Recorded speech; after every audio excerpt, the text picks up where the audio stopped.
രാത്രിയിൽ നെവിൻ അക്ബറിന്റെ അടുത്ത് ചെന്നുപോയി സോറി പറഞ്ഞത് കേട്ടിട്ടുണ്ടായിരുന്നു. ശരിക്കും എനിക്ക് വല്ലാത്ത ഒരു ഗിൽട്ട് ഫീൽ ചെയ്യുന്നു.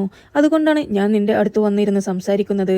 നോമിനേഷന് വേണ്ടി നിന്നെയും ആര്യനെയും മുട്ടനാടുകളാക്കി സംസാരിച്ചതിൽ ഞാനിപ്പോൾ ഖേദം പ്രകടിപ്പിക്കുന്നു. നിങ്ങൾ നല്ല ഗെയിമേഴ്സാണ്.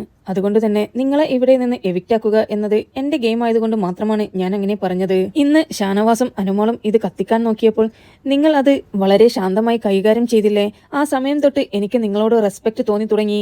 നിങ്ങളത് വളരെ നല്ല രീതിയിലാണ് ഹാൻഡിൽ ചെയ്തത്. അവർ അത് എങ്ങനെയെങ്കിലും ഇവിടെ ഒരു പ്രശ്നമുണ്ടാക്കണമെന്ന് കരുതിയപ്പോൾ നിങ്ങളത് ഒരു സില്ലി മാറ്ററാക്കി കണക്കാക്കിയത് കൊണ്ടാണ് അന്നേരം ഞാൻ അവിടെ അവരുടെ മുന്നിൽ നാറാതെ നിന്നത്. അതിനുശേഷം തൊട്ട് എനിക്ക് വല്ലാത്തൊരു ഗിൽട്ട് തോന്നി തുടങ്ങി.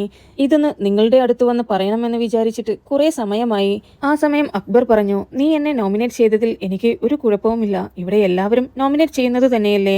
ഇന്നല്ലെങ്കിൽ നാളെ നിനക്ക് എന്നെ നോമിനേറ്റ് ചെയ്യേണ്ടതുമല്ലേ. അതുകൊണ്ട് തന്നെ അതെല്ലാം ഒരു സ്പോർട്സ്മാൻ സ്പിരിറ്റിൽ കണ്ടാൽ മാത്രം മതി. പിന്നെ രണ്ടുപേരും പരസ്പരം കുറെ കുശലങ്ങളെല്ലാം പറഞ്ഞുകൊണ്ട് അവിടെ ഒരുപാട് നേരം സംസാരിച്ചിരുന്നു. നിങ്ങൾക്ക് ബിബിയുടെ പുതിയ അപ്ഡേറ്റ്സ് അറിയുവാൻ താല്പര്യമുണ്ടെങ്കിൽ എന്റെ ചാനൽ സബ്സ്ക്രൈബ് ചെയ്ത് സപ്പോർട്ട് ചെയ്യുക.